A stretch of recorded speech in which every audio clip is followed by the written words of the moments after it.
chat? Queridos do futebol. Querido, mano. Você é um querido, mano. Olha só. E se você também é um querido, se inscreva no canal, deixa aquele like e comenta bastante. Vamos pro vídeo. Olá, muito boa tarde para você. O Globo Esporte começa agora com a notícia do dia. O atacante Bruno Henrique do Flamengo foi alvo hoje de manhã de uma operação da Polícia Federal e do Ministério Público do Rio de Janeiro que investiga a manipulação de apostas esportivas. A Lívia Laranjeira está ao vivo, direto lá no Ninho do Urubu, centro de treinamento do Flamengo, para explicar toda essa história para a gente. Oi, Lívia, boa tarde para você. Tudo bem, Débora? Boa tarde para você, boa tarde a todos. É isso, a Polícia Federal e o Ministério Público do Estado do Rio de Janeiro cumpriram hoje 12 mandados de busca e apreensão. Não há, nesse momento, nenhum mandado de prisão expedido, mas foram cumpridos esses mandados de busca e apreensão em endereços aqui no Rio de Janeiro, também em Belo Horizonte e em outras 3 cidades mineiras. Aqui no Rio, os agentes da PF estiveram no Ninho do Urubu, também na sede do Flamengo, na Gávea, e na casa do Bruno Henrique. E apreenderam celulares, computadores, documentos, tudo para dar sequência a essa investigação. O Bruno Henrique é suspeito de ter provocado um cartão amarelo para beneficiar apostadores no jogo contra o Santos em novembro do ano passado, válido pela 31ª rodada do Campeonato Brasileiro de 2023. O Flamengo perdia o jogo por 2-1 e já no finalzinho da partida, aos 50 do segundo tempo, o Bruno Henrique fez uma falta no Soteldo, recebeu o cartão amarelo, logo depois reclamou com o juiz, ofendeu o juiz e acabou sendo expulso. Essa é a situação que está sendo investigada pela Polícia Federal e pelo Ministério Público. Débora. Perfeito, Lívia, a gente acompanha as imagens desse jogo e é importante a gente saber também qual é a posição do Flamengo com relação a isso. O Flamengo, Débora, decidiu não afastar o jogador. O Bruno Henrique teve uma conversa com o pessoal do departamento de futebol logo depois do início da operação e foi decidido que ele seguiria normalmente as suas atividades. A gente tem imagens da chegada do Bruno Henrique aqui ao Ninho do Urubu na manhã dessa terça-feira. Está um pouco distante, tem um pouco de gente na frente da imagem, mas dá para vê-lo de boné descendo de um carro branco por volta aí de 9 da manhã. O treino do Flamengo estava previsto para as 9h30. Então o Bruno participou normalmente da atividade e segue aqui no Ninho com o restante do elenco, porque o Flamengo viaja hoje à tarde para Belo Horizonte. O Bruno está confirmado nessa viagem. Amanhã o Flamengo enfrenta o Cruzeiro pelo Campeonato Brasileiro e o Bruno está liberado para jogar. O Flamengo respalda o jogador, disse que vai apoiar as autoridades, mas que também confia no jogador. Então ele segue integrado e segue à disposição do Felipe Luiz. Débora. Tá certo, então, Lívia, obrigada pelas informações. Daqui a pouco a gente volta a falar mais com você para falar também dessa parte esportiva, né? Como a Lívia antecipou, o Flamengo joga quarta-feira, tem final da Copa do Brasil no domingo também, muita coisa pela frente. Agora vamos falar com a Gabriela Moreira, que teve acesso à investigação do Superior Tribunal de Justiça Desportiva sobre esse caso Bruno Henrique pelos cartões levados no jogo contra o Santos do ano passado. Oi, Gabi, boa tarde para você. O que você nos conta?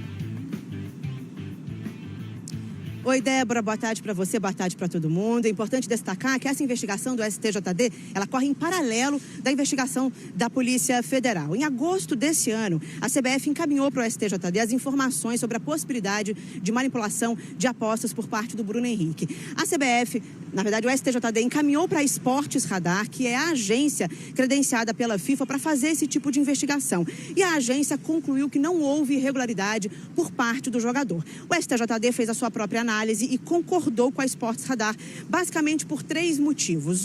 Na visão do STJD, o lance que gerou o cartão amarelo, que é ele que está sendo averiguado, ele não é um lance claro de cartão amarelo, ou seja, havia possibilidade do árbitro sequer dar um cartão ou até nem dar falta na visão do STJD. Além disso, o fato dele ter sido tomado apenas nos acréscimos do segundo tempo, o que levou a crer o STJD de que se ele tivesse deliberadamente a vontade de sofrer esse cartão para manipular apostas, teria sido do decorrer do jogo sem riscos dele não acontecer.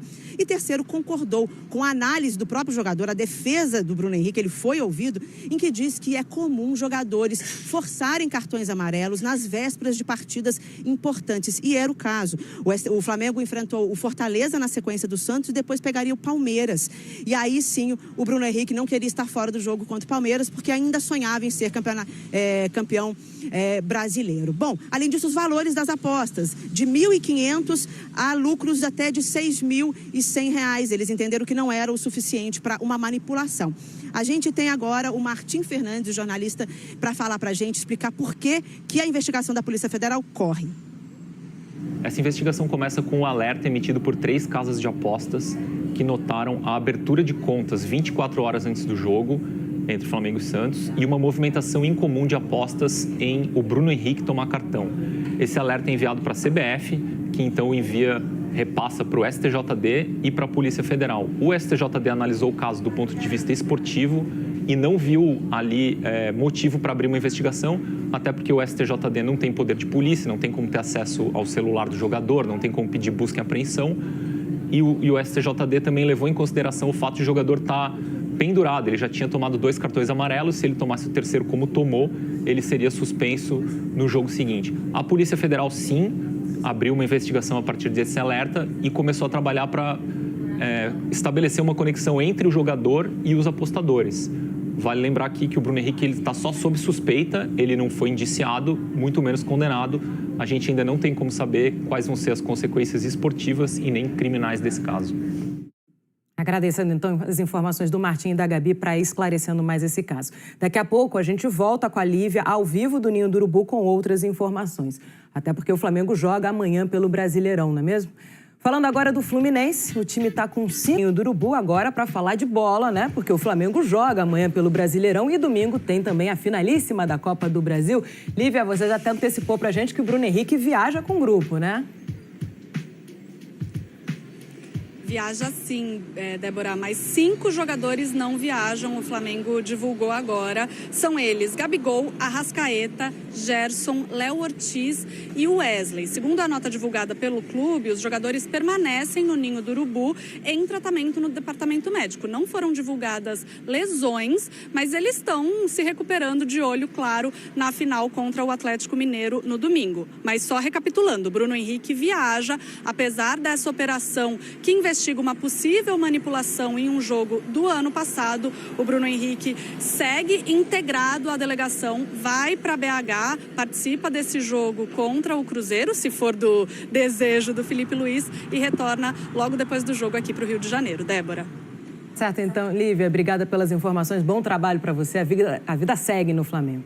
E o Neymar, hein, gente? Se machucou de novo durante um jogo do Al Hilal na Arábia Saudita. Ele sentiu uma lesão muscular na coxa direita no fim do segundo tempo, durante a vitória sobre o Esteghlal por 3-0. Neymar tinha entrado em campo 27 minutos antes. Ele deve ficar de fora por pelo menos 2 semanas e a gente fica desejando aí recuperação pronta do jogador. Hoje tem Brasileirão ao vivo aqui na tela da Globo, Botafogo e Vasco, transmissão logo depois da novela Mania de Você. E no